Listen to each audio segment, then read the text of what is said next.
Olá a todos. Hoje, nessa videoaula de hoje, nós vamos falar, tá, sobre a segunda parte, tá, da unidade de geração de viagens da nossa disciplina de Tecnologia e Economia dos Transportes. Tá? Essa unidade de geração de viagens eu dividi em 3 partes. A primeira parte que a gente falou, tá certo, do conceito, né, que a geração de viagens é o número de viagens que vão ser produzidas ou atraídas futuramente em uma zona de tráfego, tá certo? Lembrando que as viagens atraídas, quem atrai são os locais, tá? Como o nosso campus da Universidade de Fortaleza, da Unifor, como os shoppings que tem aqui em Fortaleza, né? Que é o Shopping Iguatemi, tá certo? O Shopping Via Sul, Shopping Rio Mar, Papicu e Presidente Kennedy, o Norte Shopping da Bezerra de Menezes, Norte Shopping Jockey, Shopping Parangaba, Shopping Aldeota, tá?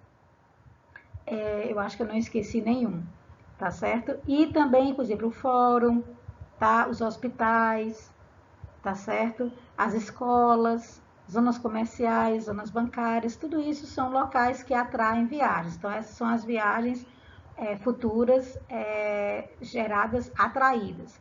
E quem produz viagens, né? Que a gente falou na parte 1, quem produz viagens somos nós, os usuários, né? E as cargas que precisam se deslocar, tá certo? Nessa região de tráfego, né? Nessa zona de tráfego, tá? Então, as viagens, a geração de viagens futuras produzidas somos nós, que somos usuários, que fazemos essa produção de viagens, tá? Lembrando que quando a gente vai estimar essas viagens futuras geradas, a gente vai utilizar modelos matemáticos, tá certo?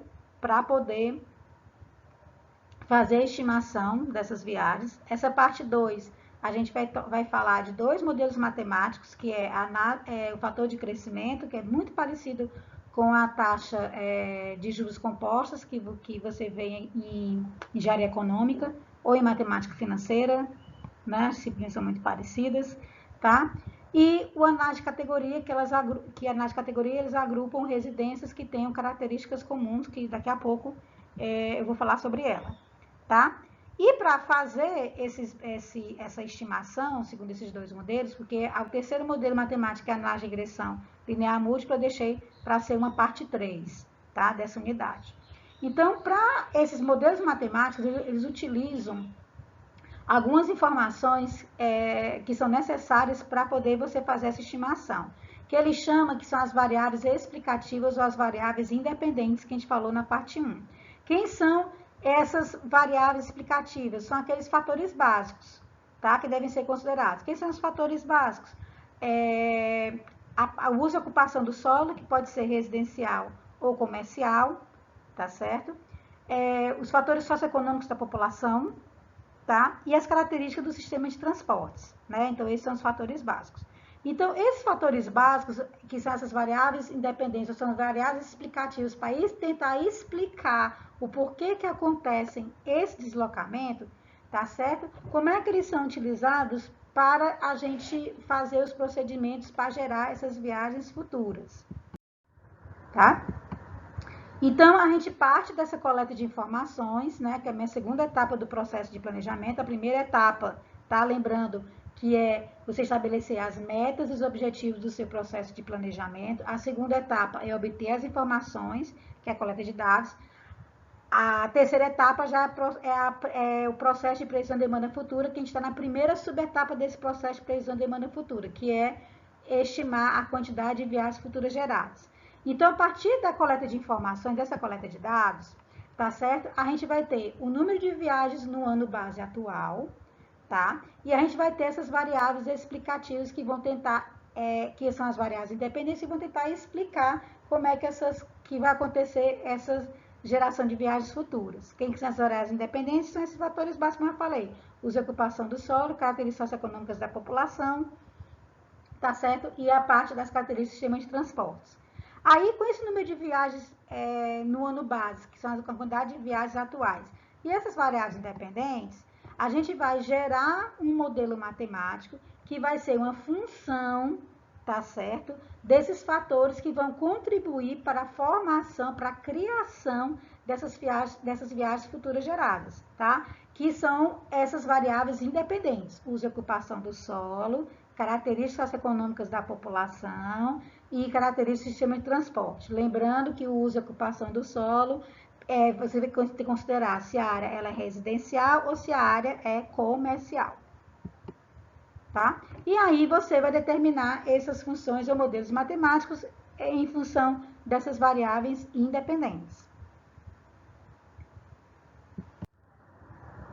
Então, o transporte, eles são planejados não para você, para o presente, tá certo? Mas sim para você ter que planejar transporte, principalmente para o futuro, né? Para que ele não consiga se esgotar rapidamente. Quando você quer um planejamento de transporte para o presente, é aquele planejamento de curto prazo, que eu já comentei que seria o que o PAIT, que é o Plano de Ações Imediatas em Trânsito e Transporte, aqui no município de Fortaleza faz. É para tentar resolver situações imediatas de problemas de deslocamento. É isso que o PAIT faz. Mas o ideal é que você consiga também fazer esse planejamento, não só para atender o presente, mas também para fazer o atendimento futuro. Tá? E aí, para fazer esse atendimento futuro, você tem que utilizar, tá certo? Um modelo matemático, uma relação modelada, tá certo? Que ela vai ser utilizada durante todo o teu horizonte de tempo que tu vai considerar para o teu período de planejamento, que é o que provavelmente está sendo utilizado na área de mobilidade de dois projetos que estão aqui correndo aqui no estado do Ceará, o Fortaleza 2040, que é tocado pela Prefeitura Municipal de Fortaleza, e o Ceará 2050, que é tocado pelo governo do estado. Tá? Essas variáveis independentes ou explicativas, elas são projetadas para o futuro. Então, você projeta para o futuro uso e ocupação do solo, por exemplo, né? A construção do novo shopping, tá? O Shopping Rio Mar Papicu, ele foi inaugurado em outubro de 2014. Ano passado ele fez 5 anos, esse ano está fazendo 6 anos. Então, antes de 2014, tá certo? Você teve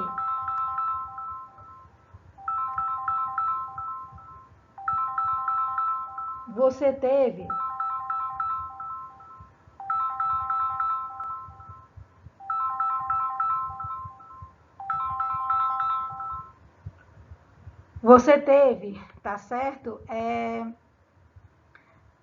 Por exemplo, ele demorou 3 anos para ser construído. Então, se foi 2014, 2011 ele começou a ser construído. Mas 2010, tá certo? Já se sabia que ia ter esse shopping e que iam ter uma quantidade de viagens futuras geradas para esse local, tá certo? Então, você tem que projetar, assim como foi o shopping Rio Mar Presidente Kennedy, assim como foi o shopping Parangaba, assim como foi o shopping Norte Shopping Jockey, né?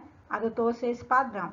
Ou então a construção de um novo conjunto habitacional, como foi a construção daquele conjunto habitacional Cidade Jardim, tá? O Cidade Jardim, ele também provocou, quando a prefeitura decidiu construir ele, quando ele foi inaugurado, tá? Tinha que ter todo o atendimento de sistema de transporte, então foi planejado bem antes, durante o processo de execução dele, né, de construção, foi feito o planejamento, quais seriam as linhas que iam atender, tá certo? Como ele é ali, o Cidade Jardim é próximo do José Walter, se as linhas que atendiam o conjunto do José Walter seriam suficientes para atender também o conjunto Cidade Jardim, aí criou-se uma nova linha, porque essas linhas não eram suficientes, e aí teve essas informações, tá? Projetadas para o futuro para fazer o atendimento, tá? E aí você utiliza um modelo de geração de viagens geradas em função dessas variáveis explicativas para poder saber o quantitativo dessa geração de viagens futuras. Então, quais são os motivos de geração de viagens, tá? O motivo de geração de viagens, se ele for baseado na residência, tá? Quais são as viagens que podem acontecer? Da residência para o trabalho, da residência para fazer compras, tá? Supermercado, que hoje é só que está sendo permitido, né? Porque hoje, nesse momento de isolamento social, tá? Que a gente tem que ficar em casa para poder a gente tentar diminuir o grau de avanço da Covid-19. Então, hoje só está sendo assim permitido ou recomendado que as pessoas saiam de casas para ir no supermercado, fazer ou numa farmácia, fazer alguma compra emergencial, tá certo? Também tem o deslocamento da casa para outras finalidades, como, por exemplo, para ir para o banco, pagar a conta, tá? Ou então mexer na tua conta corrente. Você também ir para médico, né? Passou mal, o que a prefeitura e o governo do estado está indicando se você apresentar alguns sintomas da Covid, né? Que é tosse, febre, tá certo? Se você tiver tosse, febre, você pode ligar para uma unidade de saúde, que tem os telefones, né, para a prefeitura e o governo do estado, mas se você tiver tosse, febre e falta de ar, aí tem que procurar uma unidade de saúde, tá certo? Porque você vai estar provavelmente com a Covid-19, né? Então, você ir para um hospital, ir para uma consulta médica, é considerado um deslocamento da residência para outras finalidades, tá? E também a volta, né? A volta do trabalho para a sua residência, a volta das compras no supermercado, na farmácia, que hoje está sendo permitido, tá? Você sair de casa só o estritamente necessário para voltar para a sua residência e dessas outras finalidades para a residência, tá? As viagens que não são baseadas na residência são aquelas que você vai, por exemplo, você trabalha de 8 às 12, de 12 às 14 você tem horário de almoço e trabalha das 14 às 18 horas, que é a jornada de 8 horas de trabalho mais comum. Então, nesse intervalo de 2 horas, tá? Você pode resolver ou fazer alguma compra, tá certo? Você, por exemplo, eu trabalho aqui na Unifor, tá? E eu trabalho de manhã, se bem que o meu trabalho é de manhã e de noite, mas vamos supor que eu trabalho de manhã, eu sou funcionária, não sou professora, eu sou funcionária, trabalho de manhã e de tarde, tá? E aí eu tenho um intervalo de almoço, eu tenho aqui o Iguatemi aqui perto. Aí vai ter, por exemplo, um aniversário de uma colega de trabalho daqui da instituição daqui a 2 dias, né? Vamos supor que a gente está presencial, tá bom, gente? Né? E aí eu vou lá no shopping Iguatemi, almoço rapidinho e faço a minha compra e volto para o trabalho. É tipo uma viagem que não é baseada na residência. Outro tipo de viagem que não é baseada na residência é quando, por exemplo, você vai para o shopping para ir para o cinema, tá? Quando a gente tinha nossa vida normal, né? A gente tinha nossa vida normal, a gente ia para o shopping para ir para o cinema e aí depois você faria alguma compra. Do divertimento para as compras também é uma viagem não baseada na residência, tá certo? Para poder explicar, né? Então, esses são os principais motivos de geração de viagens. E aí, quais são os principais métodos de determinação do número de viagens geradas? Nessa segunda parte do modelo da unidade de geração de viagens, tá certo? A gente vai considerar apenas 2, tá certo? Que é o fator de crescimento, tá? E o análise de categoria. O análise de regressão linear múltipla vai ser uma terceira parte. Então, a gente vai, nessa segunda parte, a gente vai trabalhar a parte dos métodos do fator de crescimento e análise de categoria, e na parte 3 vai ser a análise de regressão múltipla, tá? E aí, eu vou fazer uma parte 4, tá certo? Que eu vou colocar num papel, né, um exercício sobre fator de crescimento, vou filmar, tá certo? Com o celular, tá bom? E aí, eu vou fazer esse vídeo para o YouTube e vou postar o exercício do fator de crescimento no meu canal do YouTube, né? Que é o meu canal do YouTube, é o professora Carolina Bertini, tá bom? Só para lembrar, tá? Porque aqui na unidade ele só fala a apresentação da equação, né, do fator de crescimento, mas ele não faz o exercício. Então, o exercício eu vou fazer no papel, vou filmar, vou gravar e vou disponibilizar junto com essa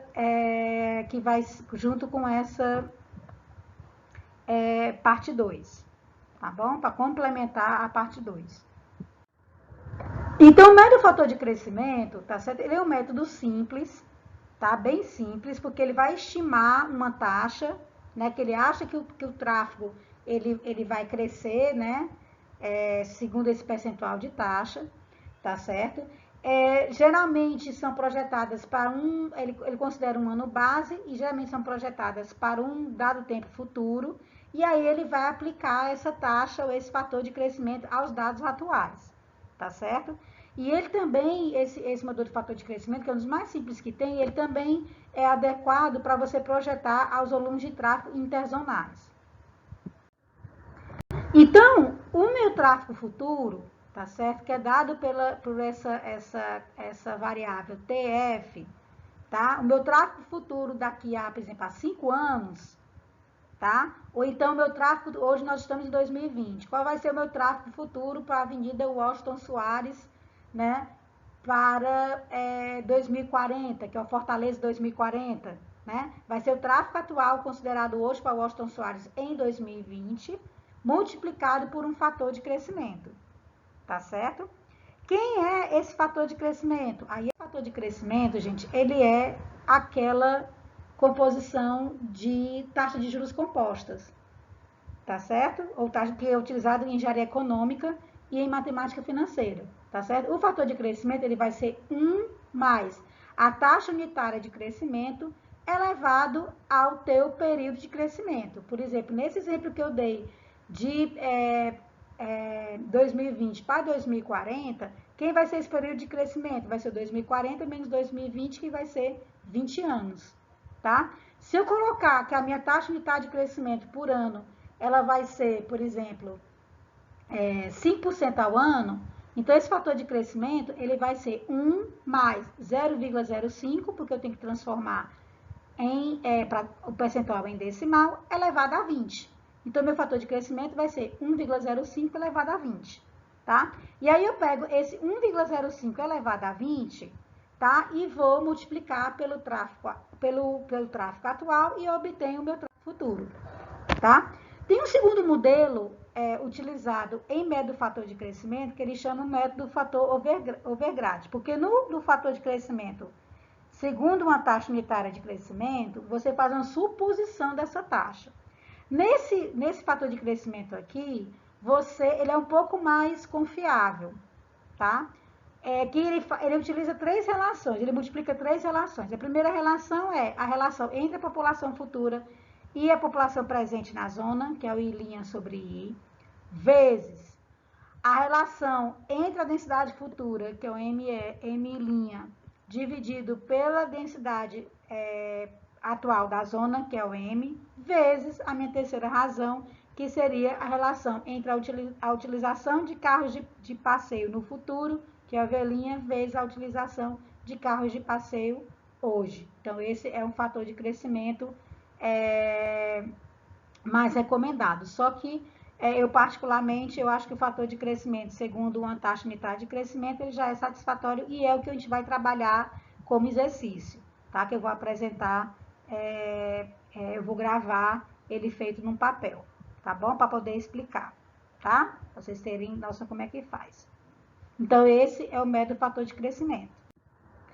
Um segundo método, tá, utilizado seria, para média de determinação, seria o método da análise de categoria, tá certo? Esse método da análise de categoria, o que ele vai pegar? Ele vai fazer? Ele vai pegar as residências ou os domicílios, tá certo? E vai agrupar, tá certo?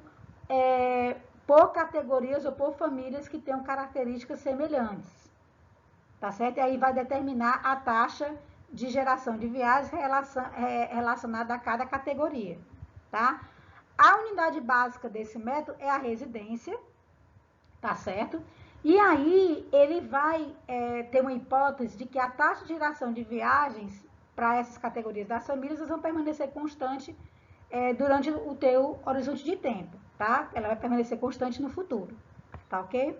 Então, como é que seria essas categorias? Você pode classificar as residências de acordo com a localização com relação às facilidades, como locais de lazer, que é locais de recreação, próximo de zonas comerciais, próximo de locais de trabalho, próximo de escolas, colégios, tá certo? E aí, uma outra característica que você pode utilizar seria a renda familiar, número de carros, de veículos e quantidade de pessoas por domicílio, tá certo? Então, seria uma outra categoria, tá? Então, a taxa de crescimento, tá certo? A taxa de geração de viagens por domicílio daquela categoria vai ser o número de viagens geradas pelaquela categoria dividido pelo número de domicílios na categoria, tá? Então, a taxa de geração de viagens por domicílio da categoria é essa letra T, que ela vai ser igual à razão entre a letra A, que representa o número de viagens geradas por categoria, sobre a letra B, que é o número de domicílios na categoria. Essa seria a taxa de geração de viagens por domicílio. E aí, vamos dar aqui um exemplo, que seria, nós estamos separando residências de acordo com, a gente vai pegar residências que tenham, se tem ou não carros no domicílio e a quantidade de pessoas que moram naquela residência, naquele domicílio. Então, nessa tabela aqui, ela tem, por exemplo, residências que não tem nenhum carro, residências que tem um carro, residências que tem 2 ou mais carros. E tem residências que tem somente uma pessoa morando, 2 pessoas que moram, 3 pessoas, 4 pessoas, 5 ou 6 em diante. Então, e aí ele vai dizer, tá certo? O A, que é o que vai ser o número de pessoas, né? Você vai determinar a letra A e a letra B para determinar essa taxa de geração de viagens, tá certo? Né? Então, vamos supor, tá certo? Que aí eu vou considerar os carros por domicílio e vou considerar as pessoas por domicílio, tá certo? Então, quem você vai pegar? Você vai pegar a taxa de geração de viagens vai ser